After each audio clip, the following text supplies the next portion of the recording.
Pourquoi dans le Notre Père, Jésus a inclus cet aspect dont nous, aujourd'hui, notre pain quotidien, c'est-à-dire nos besoins satisfaits, nos besoins matériels en toute forme de choses.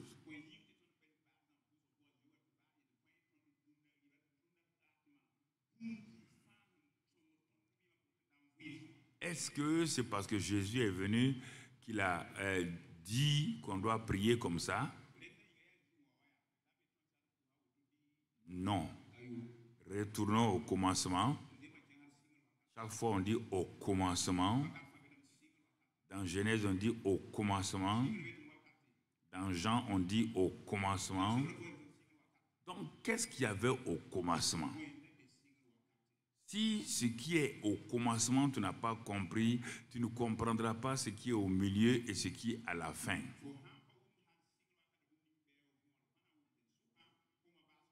Donc, c'est pourquoi nous pouvons résumer ceci. Dieu est l'auteur de la création, il a tout créé par sa parole. Et quand il a créé l'homme et la femme, il avait déjà préparé tout l'environnement d'Adam et d'Ève. Regardons très bien ce que Dieu a fait et ce qu'il va faire dans la Nouvelle Jérusalem. Il va reproduire encore ce qu'il a fait au commencement dans la Nouvelle Jérusalem.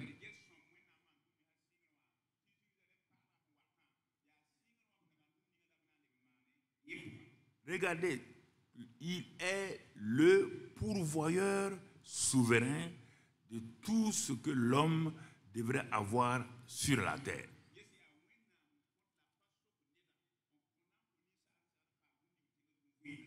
Et en allant au fur et à mesure, on va découvrir que ce sont des choses, du moins le péché autre de la désobéissance, qui ont amené tout ce que nous vivons aujourd'hui, ce qu'on appelle le travail, ce qu'on appelle les positions, ce qu'on appelle le développement. Ce n'était pas dans le programme de Dieu. Chrétiens, écoutez-moi très bien.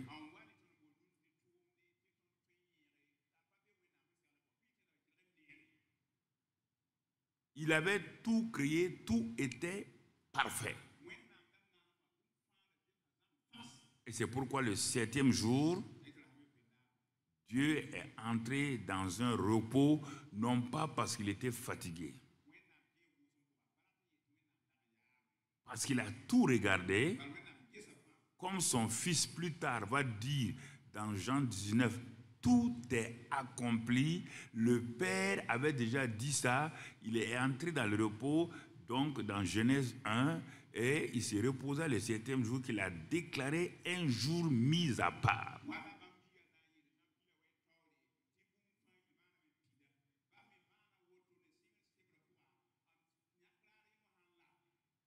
Regardez bien, il n'a pas demandé à Adam et Ève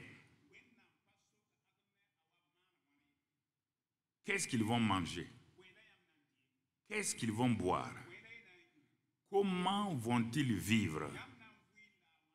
Il n'a pas dit à Adam et Ève. Il avait déjà mis l'or, tout ce que l'homme veut aujourd'hui. Dieu avait fini. Il a dit l'or. Il a tout mis, tout était là.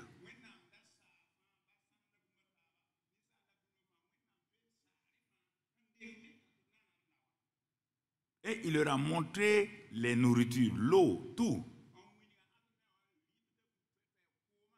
Il n'avait pas besoin de préparer sa nourriture, ni de faire la cuisine, car dans le jardin d'Éden, la mort n'était pas prévue. Il n'y avait que la vie.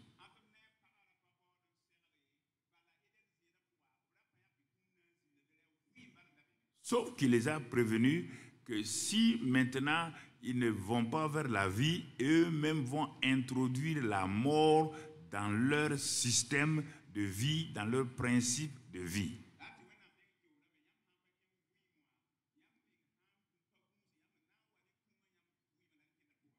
Et c'est ainsi qu'Adam a vécu, jusqu'au jour.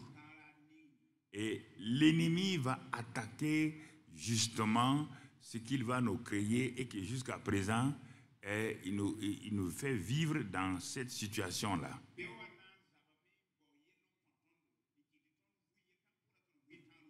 Et c'est dans ce domaine-là que les chrétiens souffrent le plus parce qu'ils n'ont pas compris, ils se sont laissés avoir par le monde et ce que le monde leur a donc donné, c'est ça qu'ils ont pris pour vivre et ils ne peuvent plus vivre dans ce bonheur, dans cette paix que Dieu avait donnée.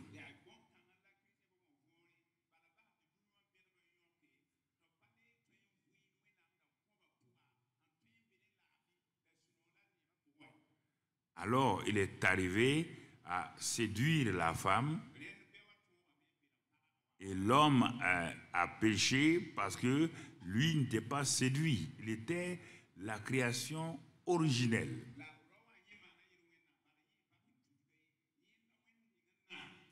Dès qu'ils ont péché, les choses vont commencer à être autres dans le jardin d'Éden. L'équilibre et la paix qui étaient là, donc, vont commencer à changer.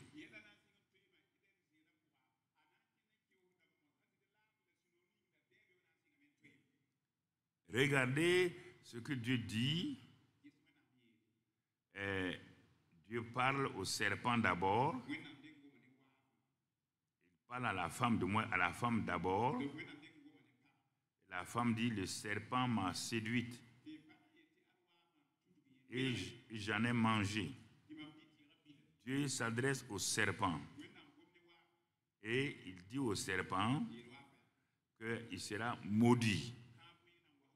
Il marchera sur son ventre. Donc le serpent que tu vois aujourd'hui, c'est un être maudit, c'est pourquoi il est sur le ventre.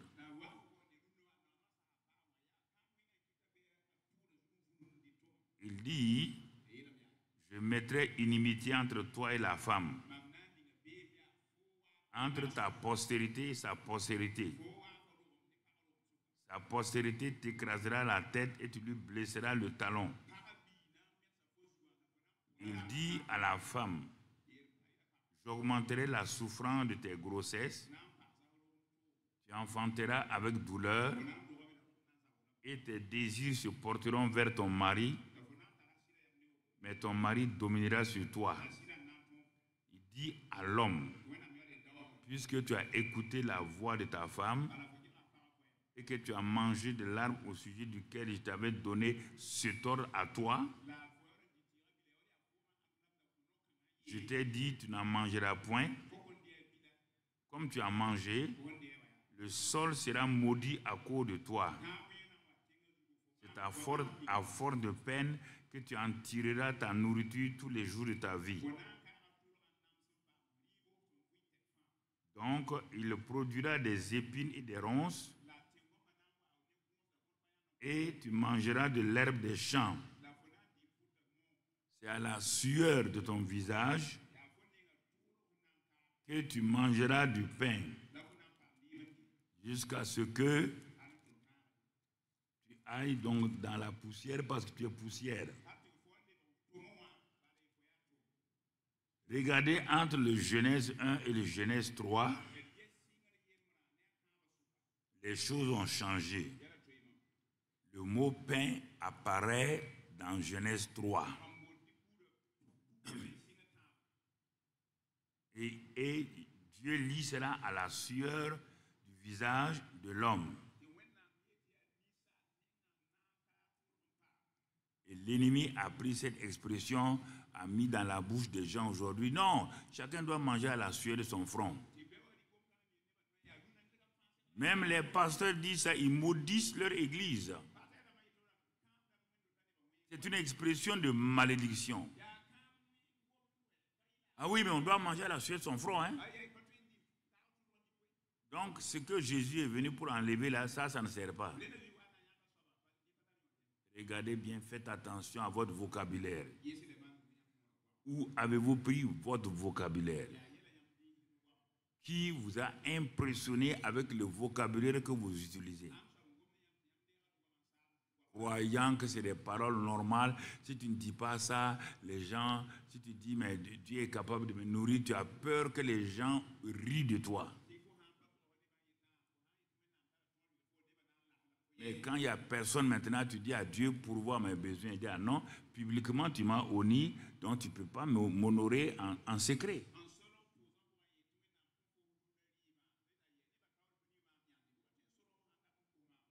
Alors, quand on regarde là, et Dieu maintenant, comme ils ont fait cela, il faut que Dieu revienne au commencement. Et c'est en ce moment qu'il va utiliser des hommes au fur et à mesure pour revenir à sa volonté première.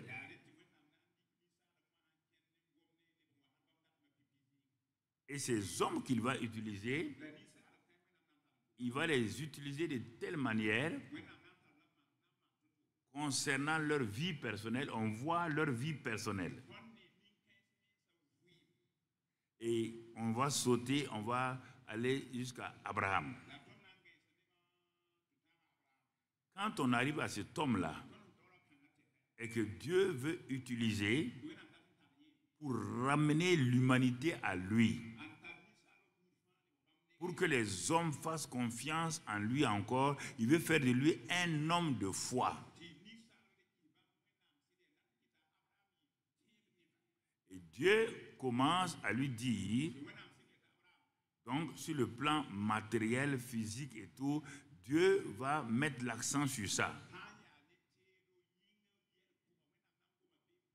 Dans Genèse 12, on voit tout ce que Dieu dit à Abraham. On voit comment Dieu prend soin d'Abraham. On voit comment Dieu pourvoit aux besoins d'Abraham. Et on voit, donc il faut bien surveiller ce qu'il y a. Comment Dieu prend soin d'Abraham, le croyant.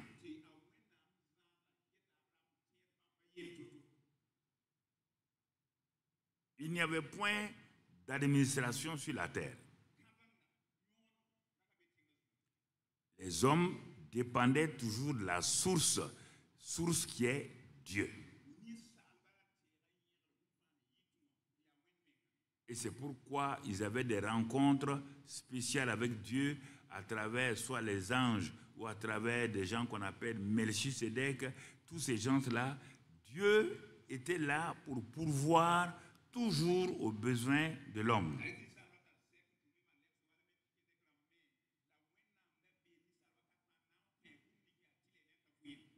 Et il continue, il va arriver, on va sauter pour arriver à Moïse. Et il va envoyer Moïse comme le libérateur des esclaves, donc des descendants d'Abraham qui ont été esclaves 430 ans donc en Égypte.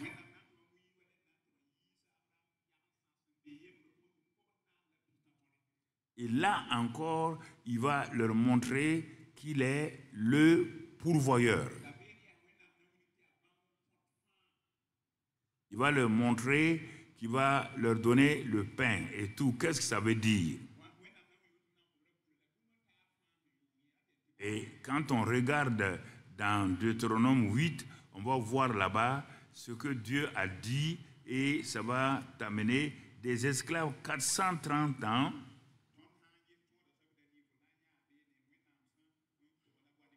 Qui n'arrivaient même pas à se nourrir convenablement. Regardons ce que Dieu nous dit dans Deutéronome 8. Quand ils sont sortis, et Dieu veut les installer. Et qu'est-ce que Dieu leur dit dans ce passage de verset 7? Car l'Éternel, ton Dieu, va te faire entrer dans un bon pays. Pays de cours d'eau, de sources et de lacs, qui jaillissent dans les vallées et dans les montagnes. Pays de froment, d'orge, de vigne, de figuier et de grenadier. Pays d'olivier et de miel.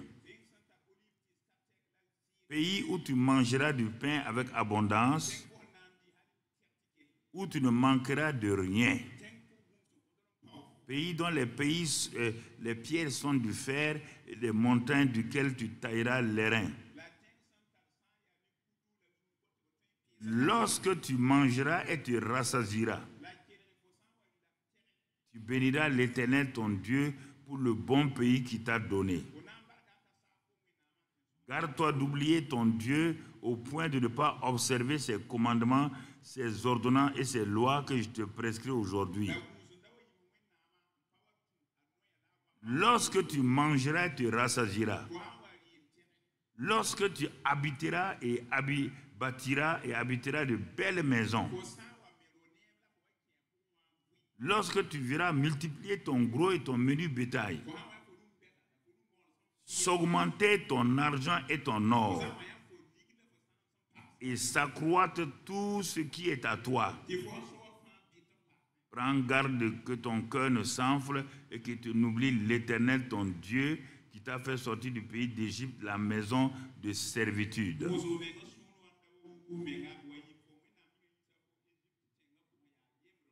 Et je saute, il dit, il t'a donné de l'eau, il t'a fait manger dans le désert la manne inconnue à tes pères. Garde-toi de dire en ton cœur, ma force et la puissance de ma main m'ont acquis ces richesses. Garde-toi de dire que c'est du travail. Tu entends? Que tu es, parce que tu es ingénieur, que tu es ministre, que tu es. Il dit, garde-toi. Garde-toi. C'est pourquoi le mot mammon va sortir plus tard. Chrétien, garde-toi de dire ma force intellectuelle. Garde-toi pour dire ma puissance. J'ai fait ça. Et garde-toi de dire.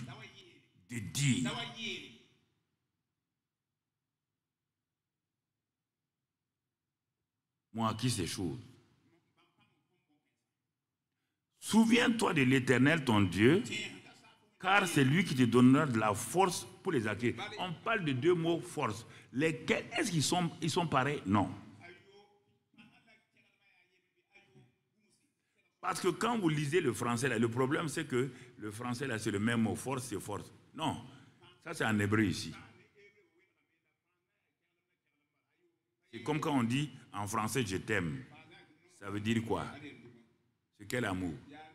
Agapao? Philéo? Eros? C'est quel amour? En français, on dit l'amour, je t'aime. Il dit, garde-toi que la force, ta puissance, elle le dit. Il dit, je vais te donner la force. Quelle force? Donc, Dieu a un moyen. Tout ce que nous cherchons. C'est pourquoi Jésus s'arrête. Il dit, mais vous cherchez les choses là, les maisons et tout ça là. Vous les cherchez. Il dit, mais ce sont les païens. La manière que vous voulez chercher là, c'est la manière des païens. C'est pourquoi, chrétiens, vous êtes dominés. C'est pourquoi, chrétiens, vous êtes pauvres. C'est pourquoi, chrétiens, vous êtes dans la misère. Vous n'arrivez pas à payer les frais de scolarité de vos enfants. C'est une honte qu'un chrétien, fils de Dieu, aille emprunter pour payer les frais de scolarité. Qu'un païen soutienne un chrétien. Vous entendez? C'est ça que Jésus dit. Mais votre Père sait. Il sait comment. Parce qu'il a déjà dit. Il a déjà parlé. Il sait que vous avez besoin. Bon, les descendants d'Abraham ont écouté ça. Allons de l'avant. Je vais sauter encore pour aller de l'avant. Ils ont écouté ça. Et malgré le fait qu'ils vont plus tard pécher, ils vont désobéir à Dieu, Dieu va les disperser dans le monde jusqu'en 1948. Il va les ramener. Regardez ce qu'ils ont subi. Mais partout, lis leur histoire. Tu vas comprendre, quand Dieu fait alliance avec quelqu'un, si la personne-là a toujours les yeux fixés sur Dieu, ne change pas, qui est sa source, cette personne-là, malgré ses erreurs, Dieu va poser sa main sur cette personne-là pour bénir. Parce qu'il a dit, la bénédiction de l'Éternel n'est suivie d'aucun chagrin. Ok, on va aller. Pourquoi il y a tant de chagrin parmi nous? Pourquoi il y a tant de chagrin parmi les peuples? Ceux qui nous suivent à la télévision, ceux qui nous suivent sur les réseaux sociaux, l'église virtuelle. Je vous pose la question, pourquoi il y a tant de misère? Parce qu'il a dit, dans le proverbe 10 là, la bénédiction de l'Éternel n'est suivie d'aucun chagrin. Son fils reprend dans Éphésiens 1:3, par la bouche de Paul, son fils reprend, il dit, vous avez été bénis de toute bénédiction spirituelle dans les lieux célestes en Christ. Donc, si Dieu dit que sa bénédiction n'est pas suivie de chagrin, et il fait répéter ça, que nous sommes bénis en Christ de toute bénédiction spirituelle, et moi, je vis dans la misère, quelque chose ne va pas. Je dois chercher la cause de ma misère. Je n'ai pas besoin d'accuser Satan. Non. Voici un peuple à qui on a dit, regardez, il sort de l'esclavage. Tu sors du monde, de l'esclavage de Satan, toi. Et il sortait de l'esclavage de Pharaon. Toi, tu sors de l'esclavage de Satan. Et toi, ta position est supérieure à celle des Juifs. Parce que toi, tu es fils. Les Juifs sont serviteurs. Et les serviteurs, regardons-les aujourd'hui. Retournons, je t'amène en Israël. Petit pays. Regarde comment ils dominent le monde. Toutes les grandes inventions viennent d'eux. Dieu a dit qu'ils seront la tête. Si les Juifs sont la tête, toi tu es chrétien, fils de Dieu, authentique fils de Dieu, toi tu es dernier, quelque chose ne va pas. Il faut qu'on se parle clairement. Ce n'est pas normal. Et ils sont serviteurs. Ils sont la tête. Malgré ce qu'ils font. Quand un juif met les pieds quelque part, dans le monde là, là où il met les pieds là, en 15 ans, il y a toute une colonie. Ils vont contrôler la banque, ils vont contrôler le commerce ici, tout.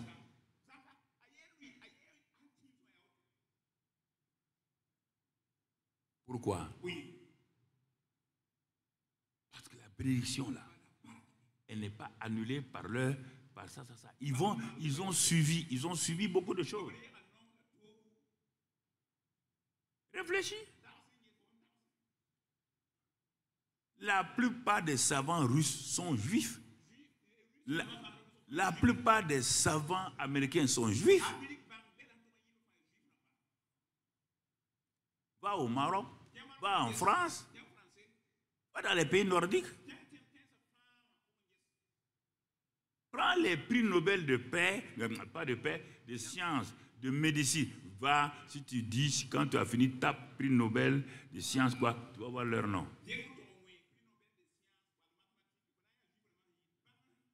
C'est les juifs et les chrétiens. Prends les prix Nobel, c'est juifs et chrétiens. C'est rare que tu vois quelqu'un d'autre là-bas. J'ai vérifié tout ça. Mais les chrétiens qui ont compris, pas tous les chrétiens qui sont dans les prix Nobel là, quand tu leur vie, ils arrivent à un moment donné, ils ont compris que Dieu est la source de tout. Ça a changé. Mais la plupart des chrétiens sont en train de chercher. Dieu dit, les belles maisons là, vous allez les trouver. En faisant quoi? Pas la sueur de votre front. Non.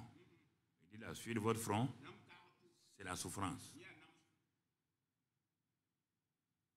Mais Satan a amené tout doucement. Parce que le monde a appelé révolution industrielle. Ceci ou cela, des faux mots, démocratie, tout ça, des faux mots. Il a introduit ces mots-là.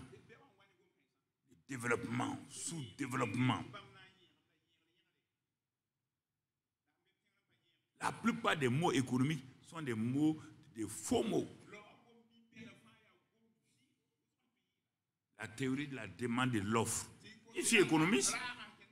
Tu peux me, j'ai enseigné ça.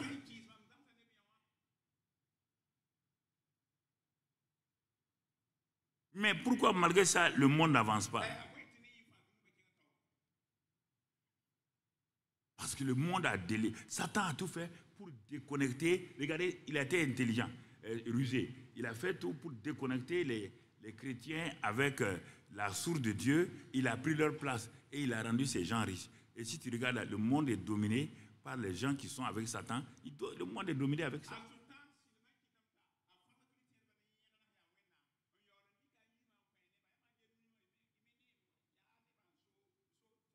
C'est pourquoi Jésus parle de Dieu et de Mammon. Dieu est la source de tout. Et qu'est-ce que l'ennemi a fait? Il a dit, bon, adorez Dieu, hein. Il n'y a pas de problème. Adorez Dieu, faites tout cela là. Mais, ce qui va vous aider là, laissez-moi ça. Parce que votre salut là, c'est dans la pauvreté. La pauvreté est une humilité. Ah oui, c'est une vertu. C'est pourquoi tu entends partout ceux qui prêchent la prospérité là. Ceux qui prêchent la prospérité là. Est-ce que Dieu est riche ou est prospère? Misérable. Tu n'as pas changé de pensée encore. Dieu est riche ou misérable? Il est riche. Il a dit l'or et l'argent appartiennent à qui? À Satan. On te dit l'amour de l'argent. Est-ce qu'on t'a dit l'argent?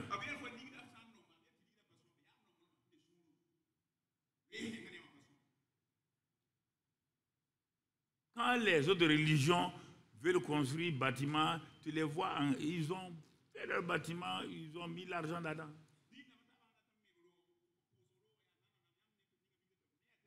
En ce temps, ils ont déjà 3 hectares, 4 hectares, 5, 10 hectares. Regarde les chrétiens, c'est dans des 6 mètres, dans des zones non loties. Regardez les églises dans la ville de Ouara.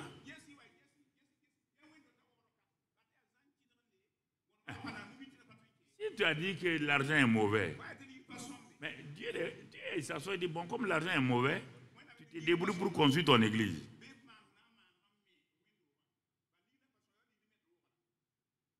Toi, tu pars gêné pour avoir une voiture. Même pas voiture neuve, mais au revoir France. Les vieilles voitures qui font teuf, teuf, teuf, teuf. Là. Et toi, tu dis que Dieu t'a béni avec une voiture dont la fumée là enfume les gens. Il faut changer de mentalité. Hein? Changer de mentalité. Si tu as déjà condamné l'argent, et c'est le moyen par lequel Dieu veut te bénir, il va te bénir avec quoi? C'est pourquoi j'ai dit, je vais décortiquer tout ça à l'hôtel Indépendance. C'est important que tu comprennes. Alors, mon frère, ma soeur, regarde bien. Regarde bien ce que Jésus nous dit. Est-ce que c'est Dieu qui est notre source? Ou c'est le monde? Ou ce sont les banques? Tu as déjà vu les banques enrichir quelqu'un? Les banquiers sont là, non? Les banques s'enrichissent. Le jour que tu vois un banquier rire, du moins pleurer, un banquier pleurer, c'est qu'il a perdu l'argent.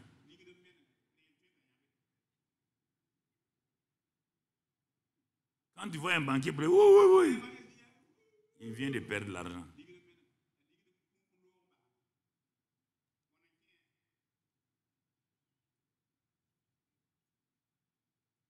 C'est ça, mon ami. C'est important que tu comprennes. Il y a des choses qui sont dans la Bible là.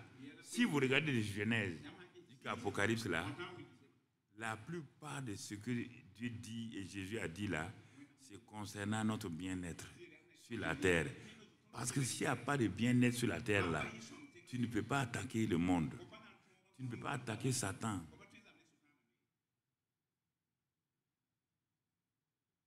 C'est pourquoi les gens font des compromis. C'est pourquoi... Écoute-moi, c'est à cause de quoi? À cause de l'argent que quelqu'un tue son enfant? Ou bien, c'est à cause de l'argent que quelqu'un tue son frère? C'est à cause de l'argent que les familles se divisent? C'est à cause de l'argent?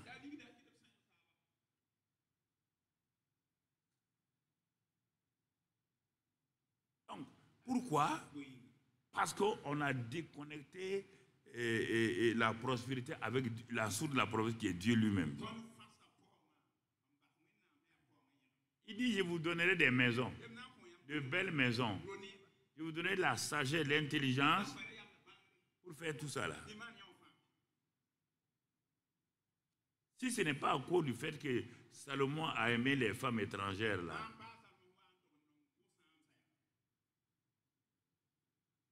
à cause de l'argent. Mais regarde ce qu'il a dit à Dieu. Dieu a dit, je vous donnerai de la force. C'est-à-dire, quand tu vois en hébreu tout, l'intelligence, la sagesse et tout. Salomon a été établi comme roi. Il est allé chez Dieu. Il a d'abord fait des holocaustes. Après, il s'est arrêté. Il a dormi. Dieu, dans son sommeil, dit à Salomon, qu'est-ce que tu veux que je te donne? Que veux-tu? Salomon dit, ah, je suis venu. Je me rappelle que tu as dit que tu vas nous donner la force de faire ça, ça, ça, ça, ça. Tu nous as établis roi et sacrificateur. Moi, je suis venu ici pour que je suis jeune. Je ne sais pas comment faire. Donne-moi simplement ton intelligence, ta sagesse là. Ça me suffira. Or, quand tu lis dans le livre des Proverbes que Salomon a écrit, Salomon dit que la richesse, la longue vie, toutes les choses qui sont bien là, viennent de quoi? L'intelligence, la sagesse et la connaissance. Proverbe 3 et Proverbe 24. Il dit c'est ça que Dieu a utilisé pour faire tout ça là.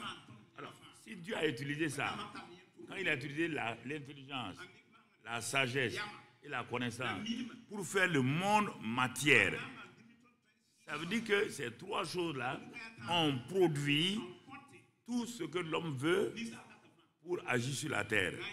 C'est pourquoi Dieu dit, ta prière là me plaît.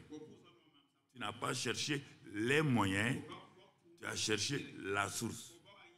C'est moi le Dieu intelligent, j'ai la connaissance et j'ai la sagesse. À cause de ça, maintenant, ce que tu aurais dû, que beaucoup de gens viennent me demander, donc l'argent et tout ça là, je vais te le donner. Il n'y aura pas quelqu'un qui sera riche comme toi sur la terre. Il n'y aura pas quelqu'un qui sera sage comme toi sur la terre. Et regarde, sans règle économique, sans avoir été à l'université de gestion, regarde, il a balayé toutes les lois économiques. En économie, pour qu'un bien soit un bien valable économique, il faut que la rareté. Quand l'or est rare, son prix monte sur le marché. Donc, quand les matières sont rares, vous voyez le pétrole là, quand il diminue la production de pétrole, on dit les prix grimpent. Vous comprenez? Mais Salomon a fait quoi? toutes ces lois-là, il les a renversées. Il a rendu l'or comme des cailloux. L'or n'a plus de valeur. Tous les gens d'Israël avaient de l'or. C'est ça que Dieu veut faire. Il ne manquait de rien. Pendant tout le règne de Salomon, là, il n'y a jamais eu de guerre ni de pauvre. Salomon, c'est le seul roi qui a régné sans guerre. Et il avait tout.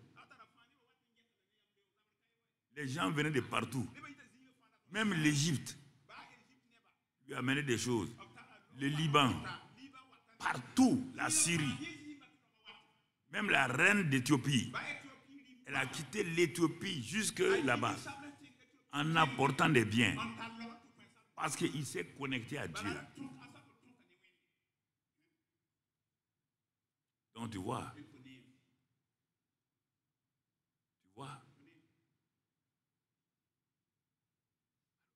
quand tu comprends ça, tu vas comprendre les voies de Dieu. Et même si tu veux travailler, tu te connectes d'abord à Dieu. Il est l'auteur, il est celui qui a l'argent et l'or. Il est ton père. Adresse-toi à ton père pour dire que tu te lis à lui parce que tu veux faire ça. Ton père sait que tu as besoin. Il dit que le père sait. Il sait que tu as besoin d'argent. Ne pars pas chercher de l'argent d'abord. Réjouis le cœur du Père.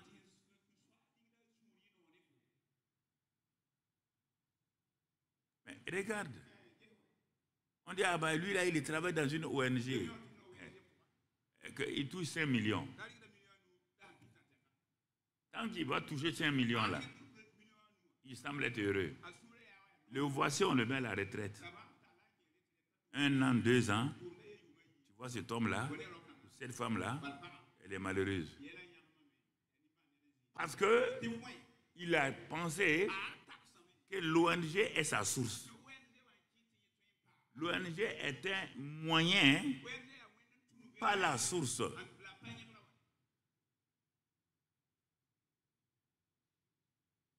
L'entreprise n'est pas la source. Non. Méfie-toi de ça.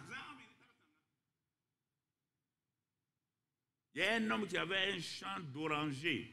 Son père lui a laissé comme héritier un champ d'oranger. Vraiment, les oranges étaient très bonnes.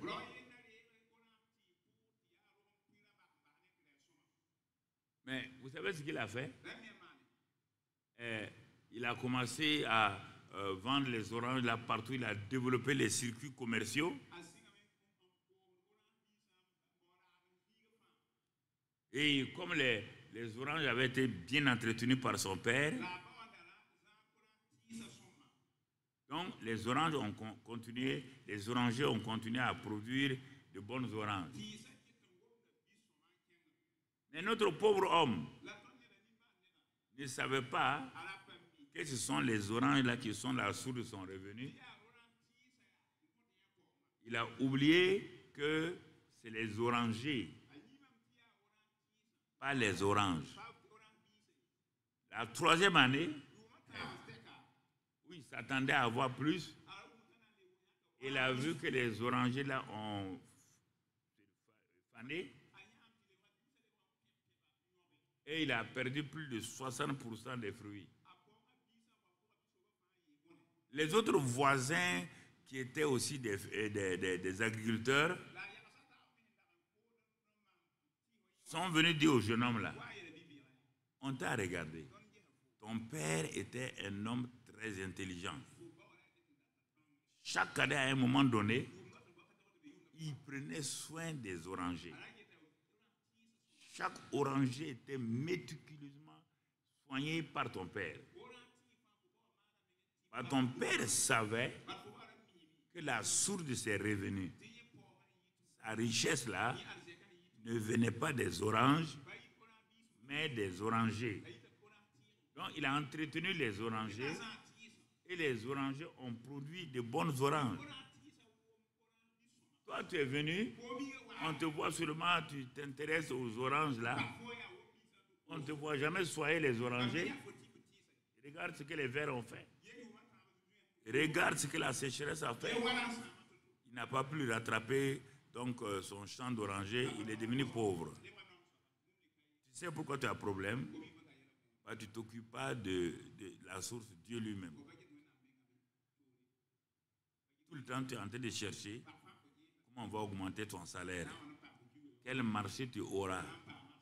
Et Dieu, on dit, l'or et l'argent lui appartiennent. Il peut changer la manière de te bénir. Tu ne t'intéresses pas à lui. Tu veux des techniques. Comment on fait pour être riche? Comment on peut faire ceci ou cela? Et le propriétaire. Et la source. Non, ça ne t'intéresse pas. C'est dans tous les domaines. Hein. Je ne parle pas de nourrir maintenant. Il a dit qu'il va leur donner des maisons. Si j'avais compté en Deutéronome 8 là, il allait venir au fait que même les maladies là, il va les enlever. C'est pas fini. Il dit qu'aucune femme ne va avorter. Tout ça, dans le nouveau pays. Le pays de la promesse.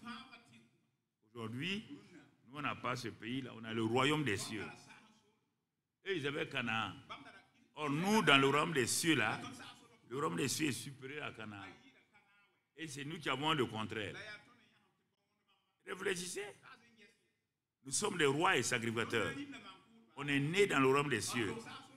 Mais notre manière de vivre, notre prospérité est inférieure à ceux qui sont allés à Canaan. Pourquoi?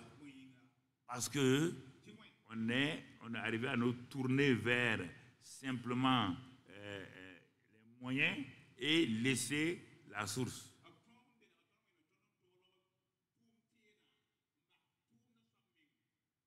Même pourquoi au début, quand les chrétiens mangeaient, ils rendaient grâce à Dieu. La famille fermait les yeux et rendait grâce à Dieu.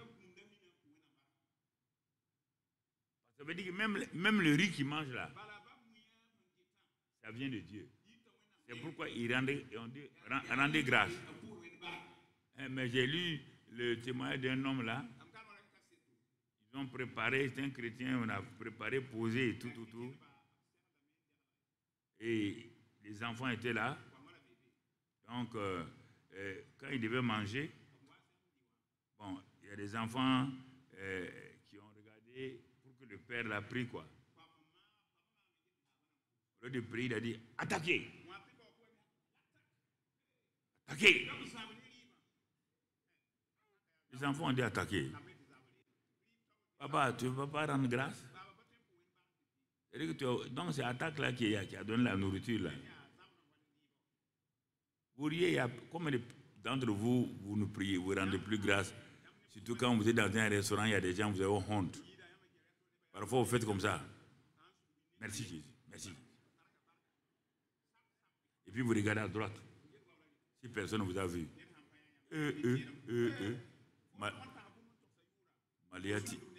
Maliati là.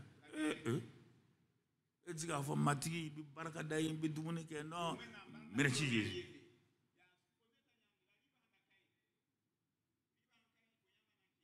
Je te dis ça, parce que quand j'étais converti nouvellement là, tout le monde me connaît à l'université. Bandit. Je frappais les gens. Hein. Ouais. C'est parti, mais il reste 1% quand même encore.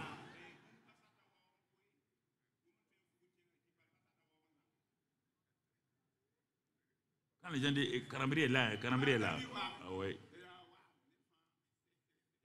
Déjà au lycée, j'étais la terreur. Le réfectoire là, du lycée là. Et les matins, pour le petit déjeuner, je m'avais parlé des premiers.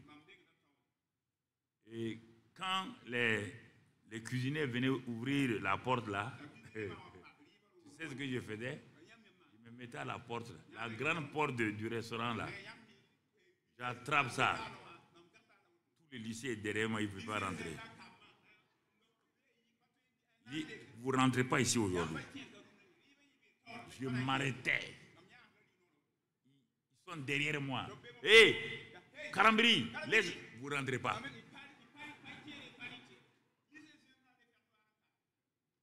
Quand je me suis converti, les gens ont dit c'est faux, l'homme ne peut pas se convertir. C'est ça qui a attiré beaucoup de mes camarades pour venir se convertir. Donc tu vois, il y a des choses, il ne faut pas, il faut faire simplement. Simplement. Et Dieu nous donne. Je vous parle ça, c'est pour changer notre mentalité, notre manière de faire. Nous nous sommes déconnectés de la source. De la source. Alors qu'il est là pour... Il dit qu'il sait. Il sait que tu as tel besoin. Il le sait.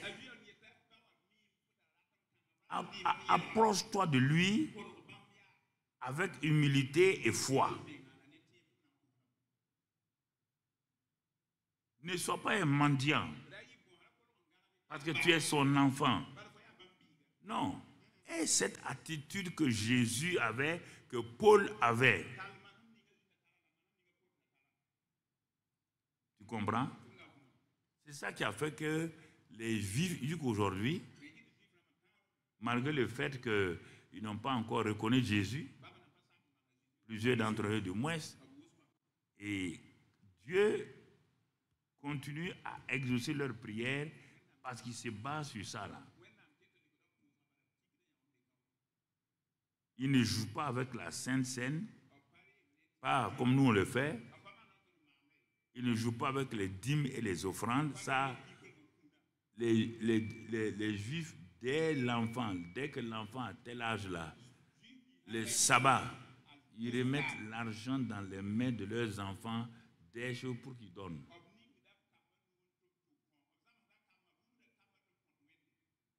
Si vous regardez leur vie, ça ressemble à l'Ancien Testament. Bon, ils ont changé, ils ont modernisé certaines choses, mais ça ressemble à ça.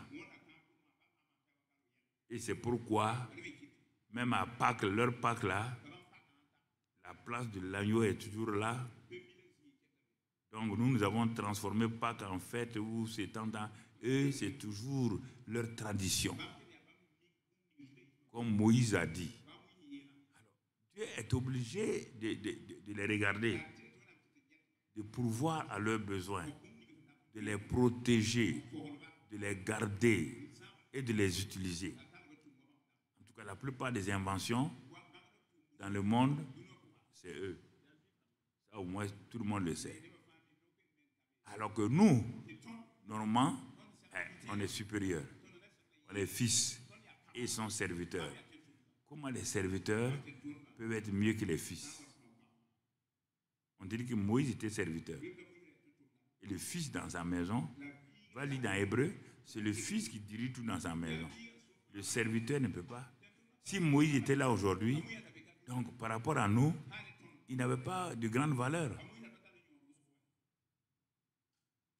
Puisqu'on a dit que Jean-Baptiste, le dernier prophète, il est plus grand que tous les hommes nés de femmes. Et on te dit que toi, qui es parmi les païens, mais qui as cru en Christ, tu es plus grand que Jean-Baptiste. Donc ça veut dire que tu es plus grand que Moïse et tous les autres. C'est Jésus qui l'a dit. Mais tu bénéficies. Quel est l'avantage de ça? Rien.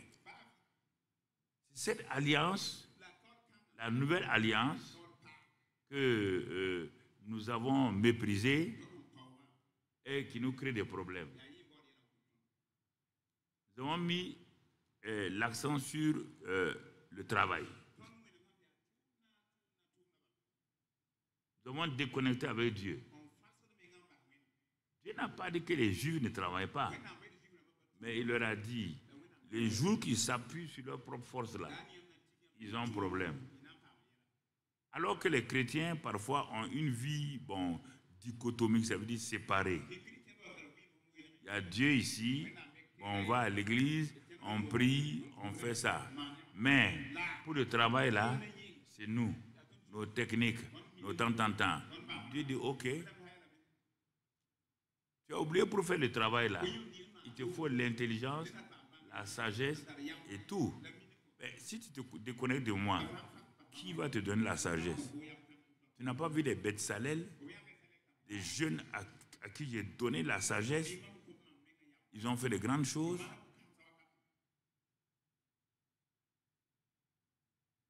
Donc, tu vois mon frère, sans ça là, c'est un problème. Bon, les gens, ils suivent Dieu, mais on ne sait pas pourquoi ils suivent Dieu. Bon, ils ne lisent pas la Bible, ils ne prient pas quand il faut prier et tout. Parce qu'ils pensent qu'en venant dans un bâtiment d'église, en venant écouter le beau discoureur là, ça va les aider. Non, ça n'aide pas quelqu'un. Tu peux venir ici 20 ans, si tu n'es pas connecté à Dieu, tu ne pries pas, il n'y aura rien. Il n'y a rien. Tu n'as rien et Dieu ne te considère même pas. Ce n'est pas une religion, c'est une relation. Alors, tu dois comprendre ça. Dieu doit être le premier. Il est la source. Matthieu 14, 13. Matthieu 14, 13. Il est la source, il est tout. À cette nouvelle, Jésus partit de là dans une barque pour se retirer à l'écart dans un lieu désert. Et la foule l'ayant su sortit des villes et le suivit à pied. Quand il sortit de la barque, il vit une grande foule et fut ému de compassion pour elle et il guérit les malades. Le soir étant venu, les disciples s'approchaient de lui et dirent, ce lieu, écoutez bien ce qu'ils vont dire. Vous allez comprendre que déjà, les disciples de Jésus avaient commencé à s'éloigner de Dieu comme le pourvoyeur. Regardez leur description. Ce lieu est désert. Ce lieu est désert de quoi? Même désert de la présence de Dieu. Même Dieu là n'est pas ici. C'est un lieu désert. Il n'y a pas de vie, il n'y a rien, y compris Dieu. Deuxième chose, et l'heure est déjà avancée. Vous voyez? Lieu, temps. L'homme, ils se sont descendus pour résoudre leurs problèmes au niveau de l'homme. Et ils vont utiliser les termes humains. L'heure, ce lieu. Ils viennent à la réalité au lieu d'aller donc à la vérité. Troisième élément, renvoie la foule afin qu'elle aille dans les villages pour s'acheter des vivres. Troisième élément, c'est l'argent. Donc, si on avait lu ailleurs, on allait voir qu'un autre a dit il faut 200 deniers pour nourrir la foule là. Dans le même endroit, quelqu'un d'autre va dire bon, il y a un enfant qui a 5 pains, 2 poissons. Dieu dit qu'il pourvoit à leurs besoins. Dieu dit qu'ils vont manger, ils seront rassasiés. Il n'a pas dit dans tel lieu, il n'a pas dit à telle heure. Ils ont décidé de mettre tout ce que Dieu a dit là sous leur formule humaine. Sous leur formule humaine. Quand ils ont rassemblé les éléments humains là, l'équation qui est devant eux ne peut pas être résolue. Non. Et conclusion, avec tout ce que nous avons, tout ce que nous sommes, le lieu où nous sommes, on ne peut pas résoudre ces problèmes. C'est comme ça que tu abordes beaucoup de problèmes dans ta vie. Chaque fois que tu as besoin d'une provision, Tu prends les éléments humains pour les analyser et tu arrives à la conclusion que tu ne peux pas. Est-ce que tu vois? Jésus est là. Mais il dit, il est entre les déserts. Il ne parle même pas de Dieu. Malgré le fait que Jésus soit là, il ne parle pas de Dieu. Tu vois? Il y a des situations, vous partez discuter, vous ne parlez pas de Dieu. Qu'est-ce que ta banque a dit? Qu'est-ce que l'architecte a dit? Qu'est-ce que ceux-ci ont dit? Est-ce que l'endroit où tu vas là, c'est un bon endroit? Donc, on rassemble les éléments. On met Dieu au dehors. Maintenant, on se rend compte qu'on ne peut pas résoudre le problème.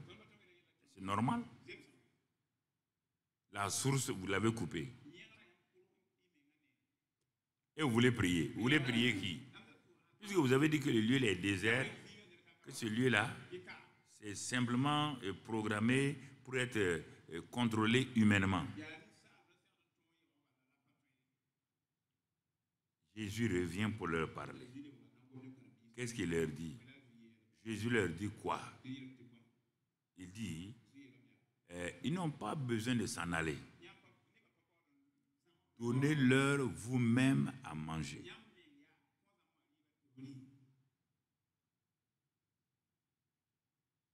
Il y a des choses qu'il faut bien comprendre. On ne demande pas ce que tu penses. Jésus n'a pas dit asseyez-vous, regardez, il dit non. Ils n'ont pas besoin de s'en aller. Que ce soit un désert, tu n'as pas besoin d'aller ici ou là. La solution, si tu te rends compte que Dieu est là, tu n'as pas besoin d'aller. Tu n'as pas besoin d'aller chercher quelqu'un. Tu n'as pas besoin d'aller chercher un prophète. Parce que Dieu étant là, la solution est là. Je veux que tu réfléchisses à ça. Chaque fois que j'ai un problème, je ne cherche pas la solution ailleurs. Puisqu'il est en moi, puisqu'il vit en moi, je cherche à savoir, est-ce que je suis en règle avec lui? Est-ce que je l'honore comme je devais l'honorer? Est-ce que j'ai confiance comme il veut que j'ai confiance? Je ne cherche pas de solution extérieure. La solution extérieure là, a les mêmes problèmes que moi. C'est un être humain. Il est aussi limité que moi. Donc, je cherche à savoir si Dieu est dans cette place.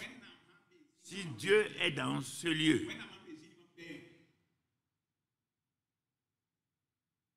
Dans ce lieu.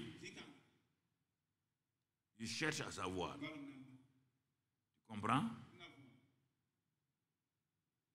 Ah. Regardez, Jésus leur répond, mais il n'écoute pas. Hein. Comment quelqu'un va vous dire, ils n'ont pas besoin d'aller. Donnez-leur à manger vous-même. Il était dans le même lieu de réalité. Écoutez,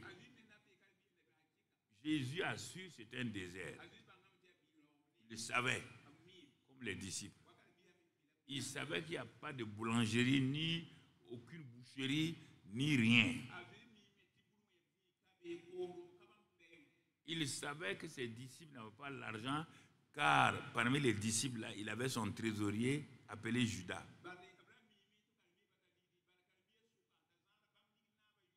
Ce que les disciples savaient, lui aussi le savait. La différence, lui il dit, donnez-leur à manger vous-même. Vous avez la nourriture. Pourquoi?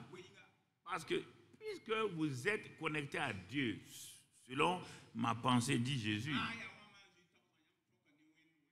comme vous êtes connecté à Dieu, Dieu est le pourvoyeur. Vos parents là, vos grands-parents, quand ils étaient au désert, vous avez oublié ça? Quand ils étaient au désert et qu'ils ont dit, ils n'ont pas de l'eau à boire, Dieu n'a pas donné de l'eau. Dieu ne leur a pas donné de l'eau. Est-ce qu'il a fait venir la mer? Est-ce qu'il a fait venir des fleuves? Dieu leur a donné de l'eau. Quand ils ont dit à un moment qu'ils avaient faim, ils n'ont pas à manger. Est-ce que Dieu a amené une boulangerie? Dieu a amené une boulangerie? Non. Il a fait quoi? Il a fait pleuvoir le pain du ciel. Ça veut dire que tout est lié au ciel. Écoute-moi. Quand ils ont dit, ils veulent de la viande, même Moïse, vous avez amené Moïse à douter de moi. Quand Moïse est venu me voir, il dit, le peuple là veut de la viande. Il a attendu. J'ai dit à Moïse, d'ici ce soir-là, ils vont avoir la viande. Et ce n'est pas n'importe quelle viande, c'est des cailles. Même Moïse m'a dit, lui-même il a douté. Il dit, hein, dans ce désert-là, où tu vas avoir des cailles pour tout ce monde-là, ce sont des millions. Hein. Il a dit à Moïse, même toi aussi tu veux douter. On doit changer notre mentalité. Là où tu es là, il y a tout. On te dit que la plénitude de la divinité. Écoute-moi. Dieu lui-même, il a sorti. Prenons la planète Terre seulement. Toute la planète Terre que tu vois là, c'est venu d'où? Il n'y avait pas de briques là-bas. Il n'y avait pas des arbres là-bas. Il n'y avait rien. Toute la planète Terre, avec ses océans, la Terre et la Lune, le Soleil, tout est venu d'où? De lui-même. Il s'est assis, il parle, le Soleil sort, il parle, la Lune sort, il parle, les arbres sortent, il parle, les fleurs sortent, il parle, les océans, les mers sortent. Tout était où? En lui. Et il te dit, tu as tout pleinement en Christ. C'est pourquoi apprends à ouvrir ta bouche de façon positive. Ne parle pas au hasard. Si que tu parles au hasard, ça va sortir et t'atteindre. Oh, non, je disais ça pour rire. On ne dit pas quelque chose pour rire. Satan prend au sérieux tout ce que tu dis. Le problème, tu n'es pas au courant qu'il y a le monde satanique autour de toi. Qu'ils sont à l'écoute pour voir ce que tu vas dire. C'est ce qui est sorti de toi là qu'ils vont utiliser contre toi.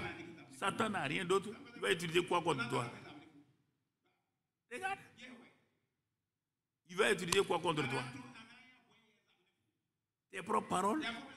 On ne s'en sortira pas. Il dit à ses démons, vous avez entendu, non? La femme l'a dit qu'ils ne s'en sortiront pas. Faites tout. C'est sa propre parole. Allez tisser avec ça. Construisez sa maison avec ça.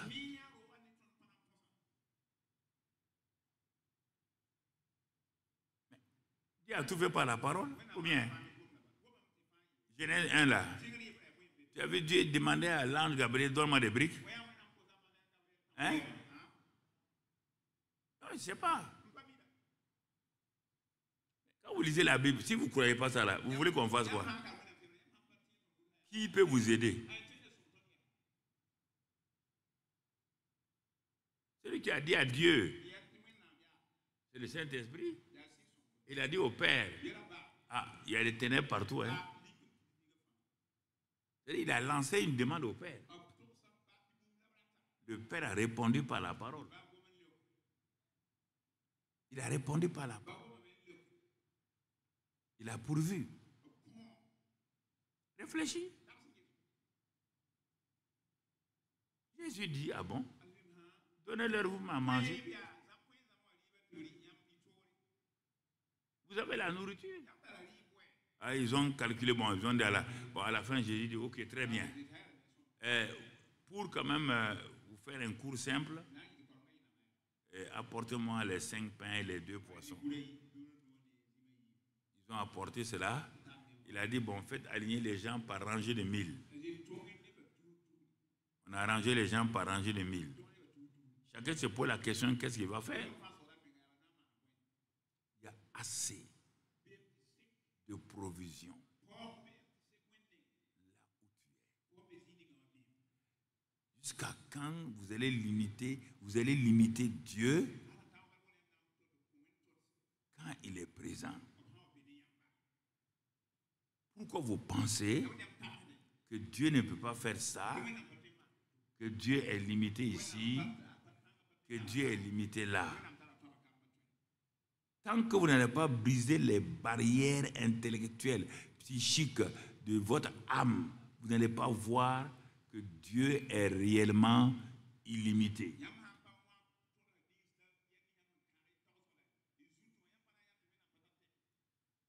Quand ils ont apporté les 5 pains, les 2 pains, les 2 poissons, et qu'ils étaient alignés, qu'est-ce que Jésus a fait? Il est Dieu incarné sur la terre. Il est le Fils de Dieu. Il n'a pas fait de magie. Regardez ce qu'il a fait. Il a tenu les 5 pains et les 2 poissons. Il a levé les yeux vers le Père. Il dit, je te rends grâce. Il a rendu grâce à Dieu. Il a rendu grâce. Puisqu'il a dit que donnez-leur à manger, ça veut dire qu'il y a la nourriture ici.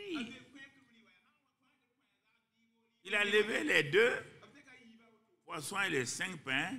Il a rendu grâce. Et puis il rompit les pains.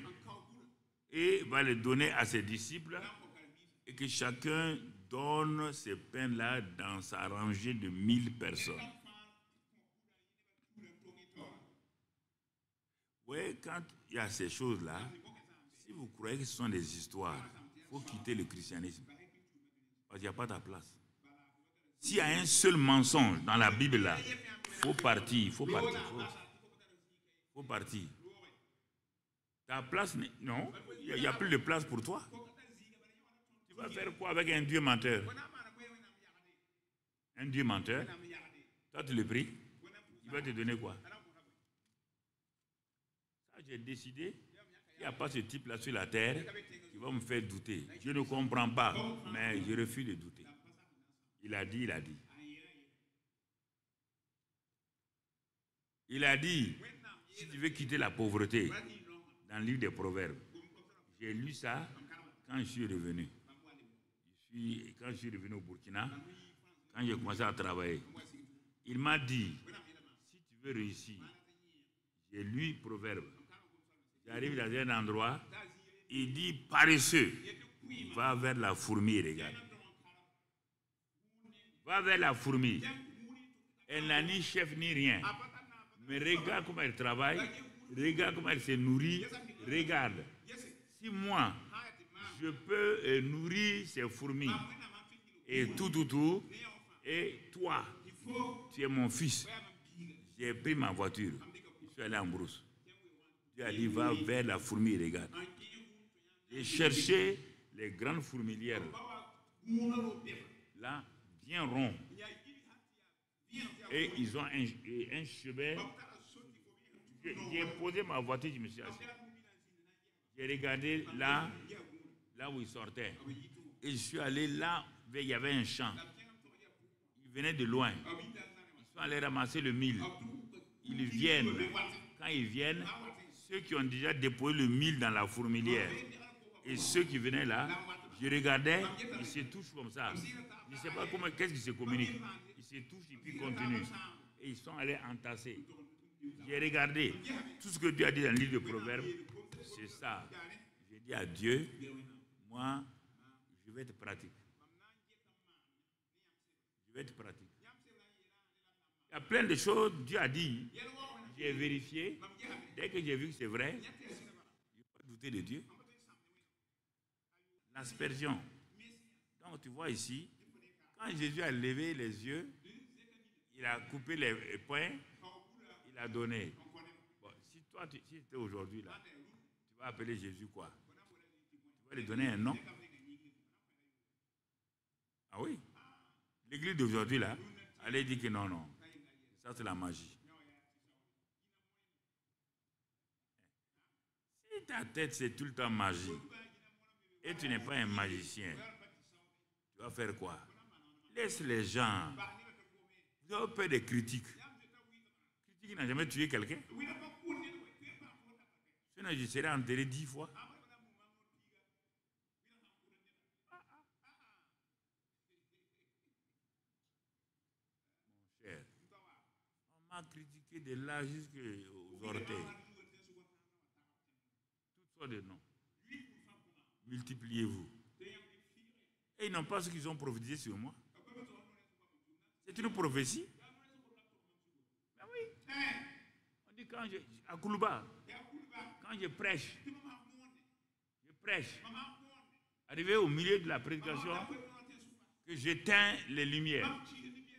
Et je dis maintenant à ceux qui étaient là, multipliez-vous. Ils ne se sont pas multipliés.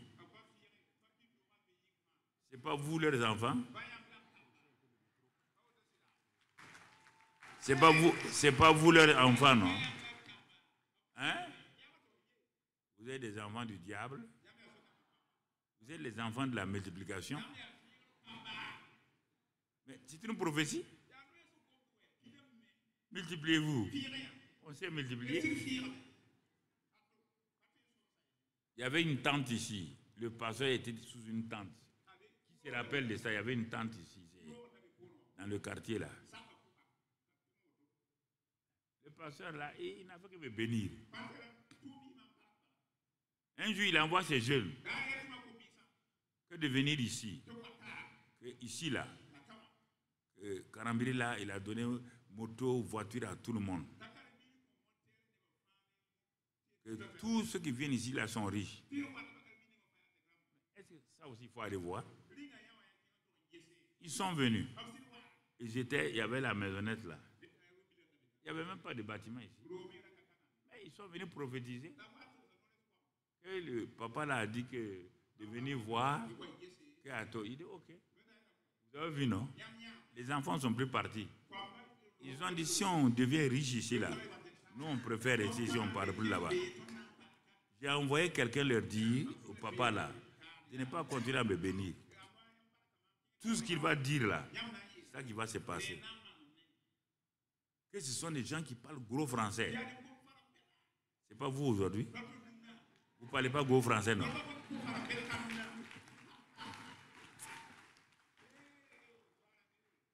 Quand les gens te disent quelque chose là, il faut accepter. Mon beau-père, le papa de ma femme, me dit que si on vient te dire hein, que tu es riche là, faut pas refuser. On va dire non, moi je n'ai rien aujourd'hui. Tu as tout. Il dit que tu n'as rien. Tu auras problème, tu viens de prononcer que tu deviens pauvre. Quand on te demande l'argent, il faut dire, on va voir. Je n'ai pas la monnaie encore. Ouais. Non, je n'ai pas la monnaie. Donc, bon, dans quelques minutes, tu vas venir. Au moins, tu pars ça là, l'argent là va venir. Tu n'as pas eu ta monnaie. Mais si tu fais comme nos commerçants là. Ouais, nos commerçants, ils se maudissent. Hein? On n'a même pas vendu aujourd'hui. Il n'y a pas de marché aujourd'hui. Michel, il ne faut pas dire ça. Hein? Ah bon, tu ne dis pas ça, ok, c'est bon. Il n'y a pas de marché aujourd'hui. On n'a rien vendu aujourd'hui. Le type a vendu 1 million parce qu'il est avare et dit qu'on n'a rien vendu aujourd'hui. Avant le soir, le million, ça s'en va. Pas mentir. Le mensonge, c'est Satan. Quand tu mens, Satan, tu ne peux rien contre lui. Il prend ta parole, il l'exécute.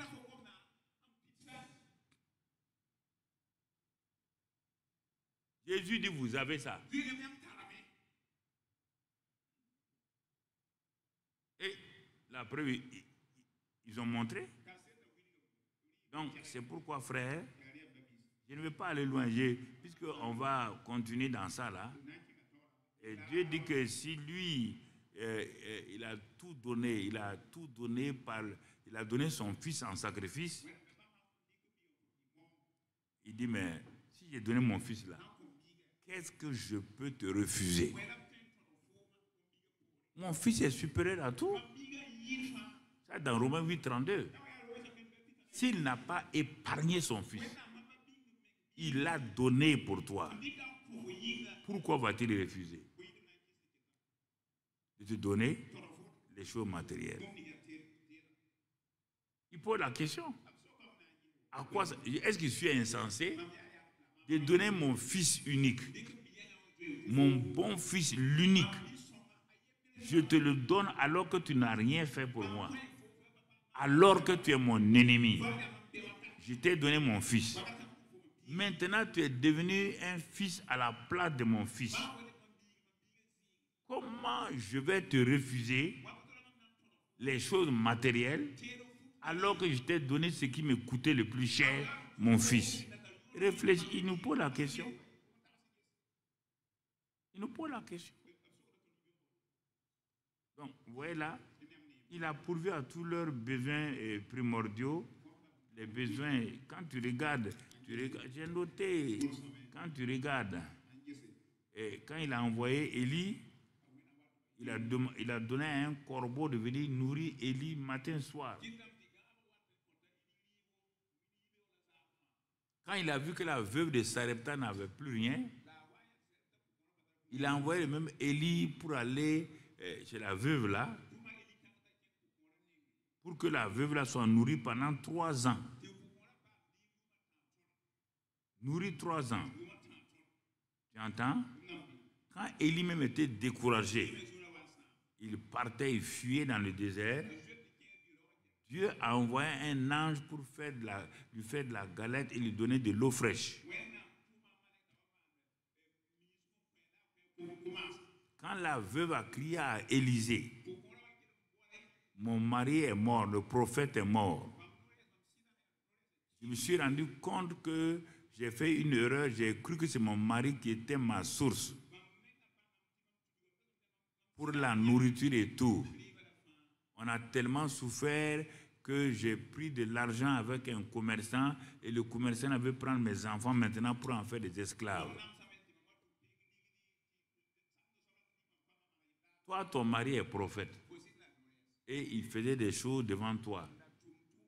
Mais il s'adressait toujours à son Dieu. Le mari meurt, toi tu te déconnectes de Dieu et tu te connectes donc au commerçant. Tu es parti emprunter, tu ne peux pas rembourser. Maintenant, le commerçant vient, il dit, je prends tes 2 enfants comme esclaves. Et tu es là. Et heureusement que Dieu a envoyé le prophète, il a crié. Le prophète a dit, non, je ne suis pas ta source. Ce que tu as fait, c'est une erreur, madame. On ne fait pas des choses comme cela. Alors, mon frère, ma soeur, il y a tellement de choses que nous faisons.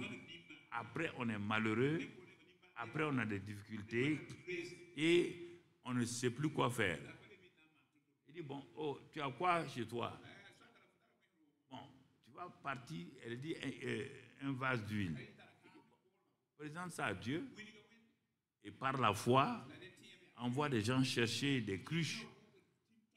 Et ce qui est dans la cruche là, mets dans les différents instruments et tu vas aller vendre l'huile là, tu vas payer ta dette et le reste tu vas nourrir avec ça. Dieu est venu donc, visiter la maison. Quand tu regardes toutes ces choses-là que Dieu a pourvues dans tous les domaines, il a dit non, c'est lui. Et quand même, dans leur travail, ça n'allait pas.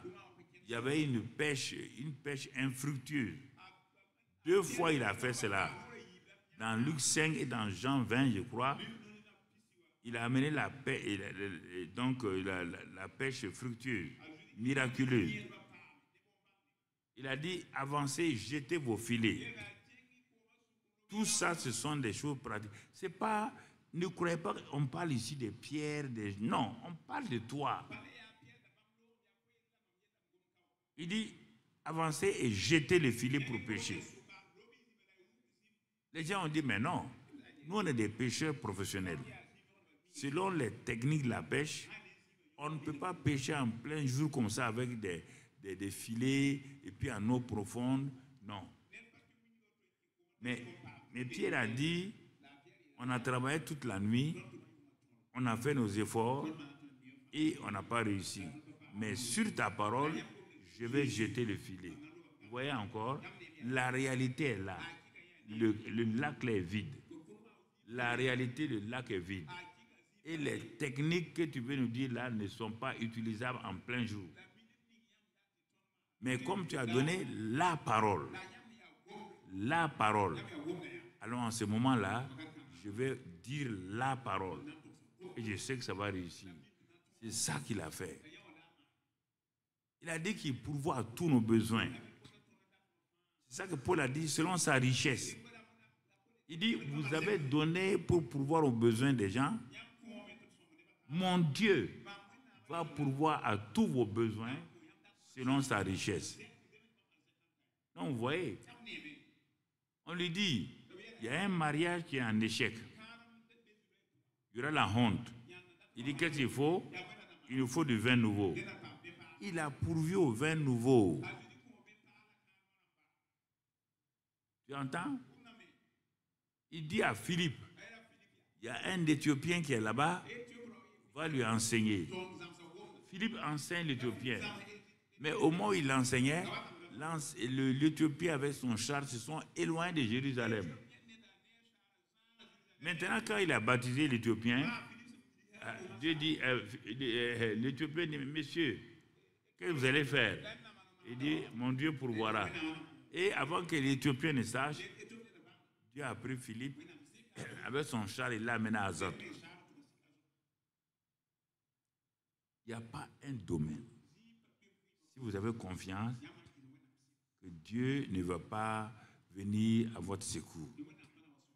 Mais si vous voulez mélanger Dieu et mammon, ça ne marchera pas. Il dit, ne dites pas que c'est la force, votre intelligence qui a fait ça. Non.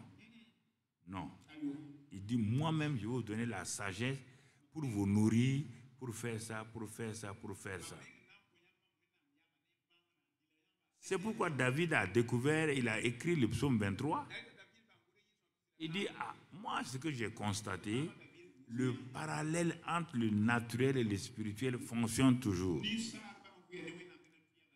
Je suis un berger naturel. J'ai tout fait en matière de sécurité. J'ai gardé mon troupeau. En matière d'approvisionnement, je les ai amenés dans les verts pâturages. En matière donc, je les ai amenés près des eaux paisibles. Et quand même on traversait la vallée de l'ombre de la mort, je les ai défendus contre l'ours et le lion. Et à cause de ça, j'ai placé une table. Donc, il a tout désigné, tout ce qu'il faisait comme berger naturel.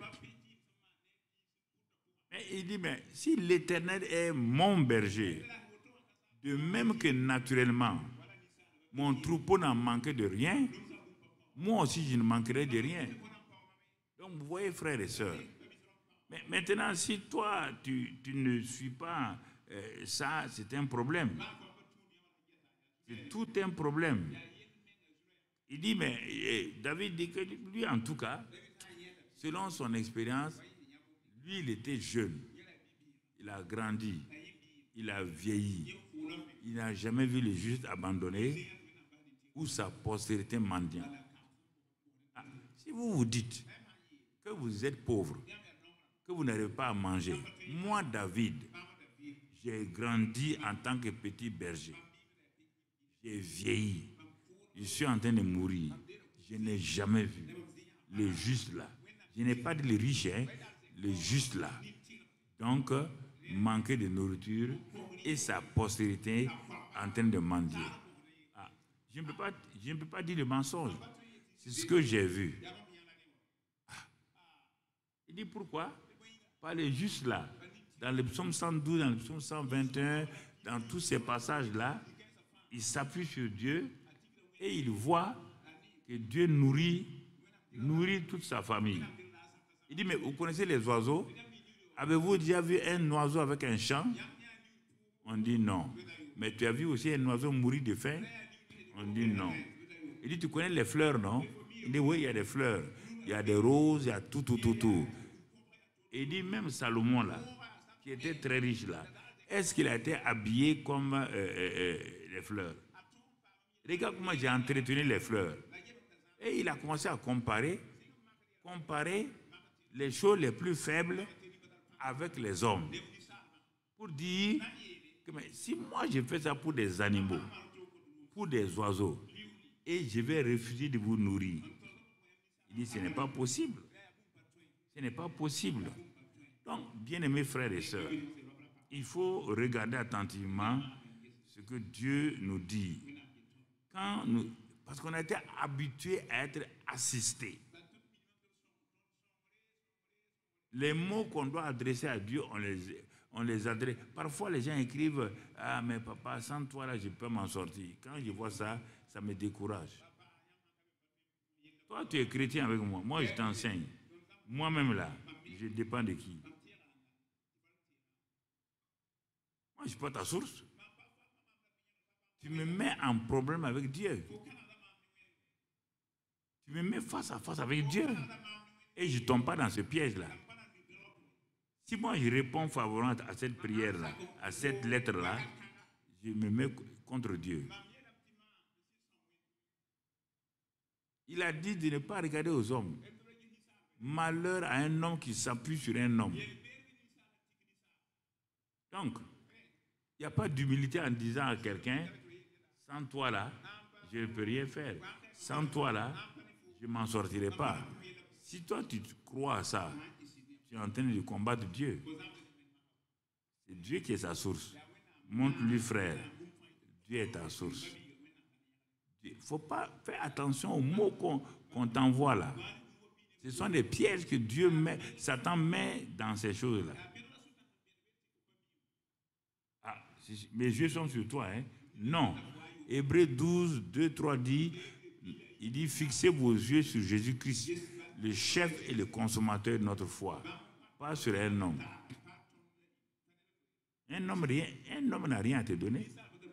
Si lui-même ne s'appuie pas, si sa source n'est pas Dieu, si sa source est avec Dieu, si sa source est Dieu du moins, tout ce que tu veux là, s'il est connecté là, il va te donner. Mais si tu crois, parce qu'il a de l'argent, tu crois qu'il est un homme d'affaires, c'est sur ça que tu t'appuies pour lui demander de l'argent, il y aura des problèmes. Parce qu'au début, quand on sortait, les premiers qui avaient des voitures là, ils étaient assaillis, on est venu me dire ça, ils étaient assaillis à la porte. Certains venaient de la ville là, ils ont appris que bon, les gens sont gentils, ils viennent, ils s'asseyent derrière. Écoutez le message comme ça, dès que c'est fini, ils courent. Et ceux qui étaient dans les voitures là, ils partaient leur demander de l'argent. C'est là qu'on m'a expliqué un jour. J'ai dit, mais vous ne faites pas du bien à ces gens-là. Vous les rendez dépendants de vous. Il n'y a pas de bénéfice là-dedans. Dieu ne regarde pas ça. Donc, j'ai enseigné ça. Et dit à eux aussi, vous n'avez pas le droit d'aller trouver les frères là, pour à la fin du culte là, pour raconter vos histoires, pour avoir de l'argent. On est ici pour apprendre. Il n'y a pas quelqu'un qui est suffisant ici. Maintenant, s'il y a des besoins au niveau de l'église, donc les pasteurs, les anciens vont dire, il y a tel besoin, donc on veut faire ça, on veut construire une chapelle quelque part, on veut acheter un camion-car quelque part. Regardez ce que le Seigneur va mettre sur votre cœur pour participer à cette offrande spéciale. Là, c'est normal. Et il y avait des gens aussi qui ne donnaient pas leur dîmes, qui partaient donner les dîmes en ville aux pauvres et aux choses. Dieu dit, la dîme m'appartient. Et il dit que si tu donnes la dîme à quelqu'un d'autre, tu es voleur et voleuse. À cause de ça, il va permettre aux dévoreurs d'entrer dans ta maison pour dévorer tout ce que tu as.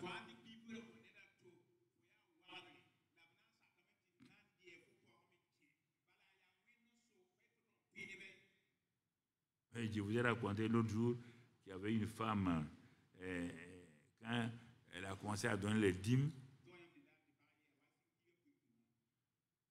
à force d'écouter les gens un peu en ville, bon, elle a pensé qu'elle pouvait donner les dîmes là aux pauvres et aux veuves, aux orphelins. Dès qu'elle a commencé à faire ça, un matin, elle rentre dans son garage, elle trouve que les souris sont en train de manger un pneu. Mais elle dit à ses gardiens, il n'y a pas de souris ici. D'où viennent les souris? Ah, les gardiens aussi ont dit non. Votre voiture est dans votre garage. Bon, elle a continué. Quand elle donnait les dîmes là tout le temps, elle est venue trouver que les souris là se sont multipliées. Un jour maintenant, elle vient trouver que les 4 roues là ont été complètement mangées par les souris. Elle a commencé à penser que c'est les sorciers, tout le temps, pauvres sorciers. Le Seigneur lui a dit non, va lire dans ma parole. Elle a commencé à lire que si on ne lui apporte pas ses dîmes et ses offrandes, à lui, Dieu, lui, il permet que les dévoreurs viennent. Elle a tout lu.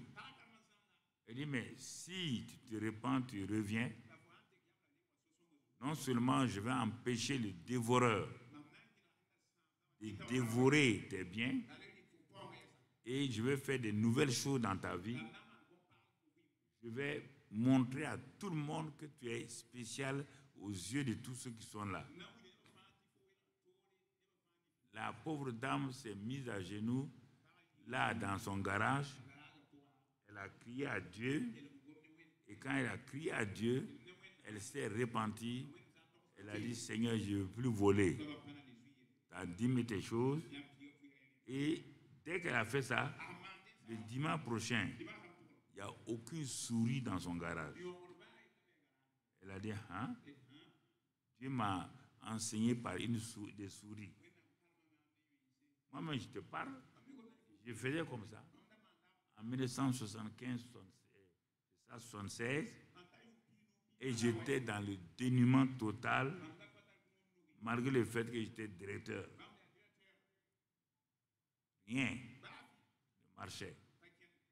Quand j'ai lu le même passage que la dame l'a lu, Malachi là, j'ai dit, je ne veux plus voler Dieu. Ah non, ça c'est fini. Je vais mettre de l'ordre dans ma vie concernant les dîmes et les offrandes. Donc en 76, quand Dieu a dit, mettez-moi de la sorte à l'épreuve, quand je l'ai mis à l'épreuve, j'ai vu qu'en une semaine, je suis passé du simple et 6 fois. Mon salaire était 1 franc comme ça, disons, prenons un exemple. En une semaine, c'est passé de 1 franc à 6 francs. Donc, ça c'est 1 franc. Mettez des centaines. Ça veut dire que je suis passé sans problème. Jusqu'à ce jour, j'ai refusé de voler Dieu. Je n'ai pas dit, parce que quand je volais Dieu là, je disais, tu vois, je venais de prendre une de mes petites sœurs, la sœur de celle qui est là, pour mettre dans une école, on dit c'est la Vigérie, non, il y avait une école de comptabilité ici. J'ai mis là-bas. Donc, bon, j'ai trouvé tous les arguments. Je suis un jeune cadre, je viens de rentrer. Patati, patati. Dieu a dit qu'il n'y a pas de problème. Il n'y a aucun problème. Mais ma loi ne marchera pas. Ce n'est pas moi. J'ai dit que si on donne, c'est un défi. Si tu ne donnes pas, tu n'as pas de défi. Je n'ai pas de problème avec toi. Tu n'as pas de problème avec moi. Ah, j'ai vu ça. Mon ami, il dit qu'il pourvoit. Il pourvoit. Ça, c'est clair et net. Quand on voit ça, c'est des gens croient qu'on veut tirer l'argent des gens. On ne tire pas l'argent des gens. Quand je partais prêcher au Togo, il y a eu une période où il y a eu des troubles au Togo. Pour sortir, c'était un problème à Lomé. Mais plusieurs de mes amis, peut-être certains m'écoutent, j'avais enseigné ces choses-là. Mais qu'est-ce qu'on a vu comme miracle? Mon frère, certains ne pouvaient pas sortir depuis 3 ou 4 jours. Mais comme ils étaient fidèles à Dieu, ils venaient trouver devant leur porte. Quand ils ouvraient leur porte le matin, soit ils trouvent un sac de riz, ils trouvent du pain, ou ils trouvent du poisson devant leur porte. On ne sait pas qui a amené. Plusieurs m'ont témoigné, ils ont dit, pasteur, c'est extraordinaire.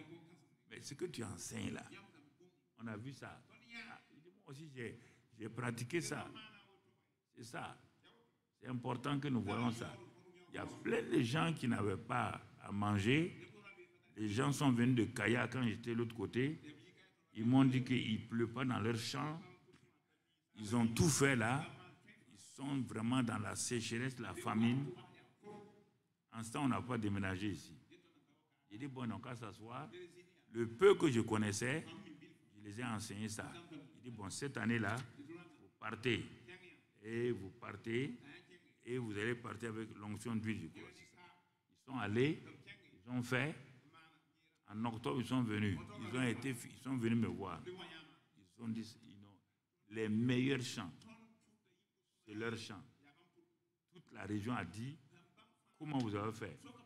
Il y a 2-3 ans là, rien ne marchait.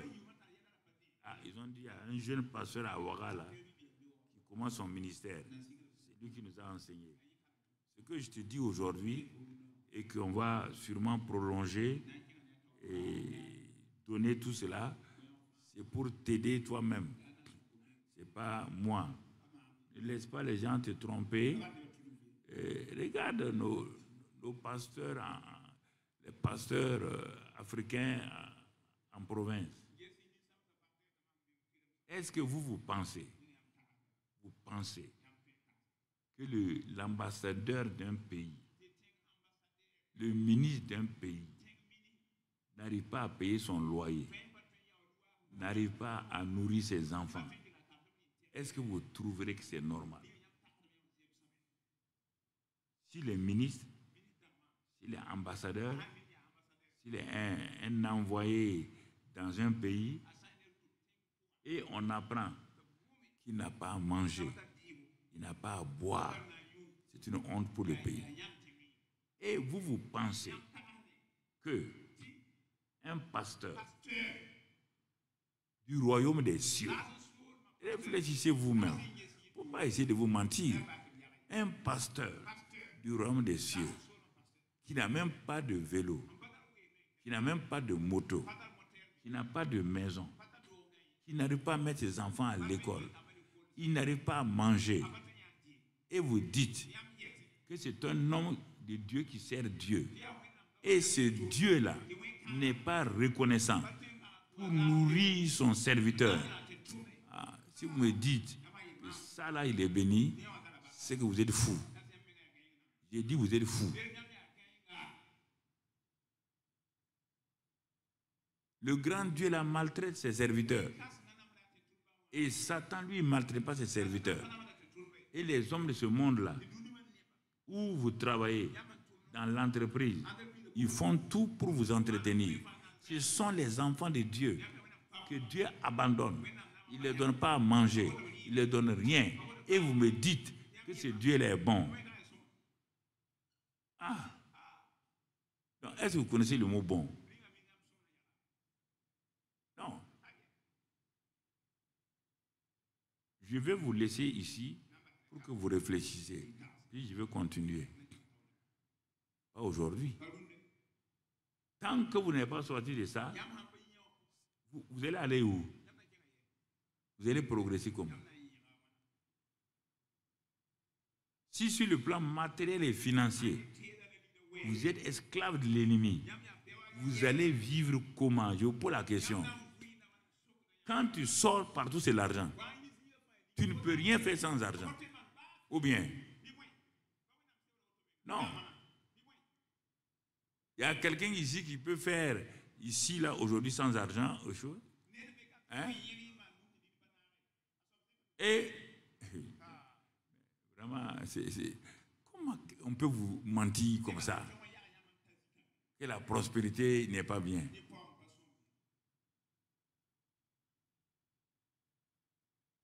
Nos pays sont en train de se battre pour la prospérité de la population. Le gouvernement se bat actuellement pour que les gens mangent, boivent, se vêtissent, tout. Sors aller leur dire que ce qu'ils font là est mauvais. Sors.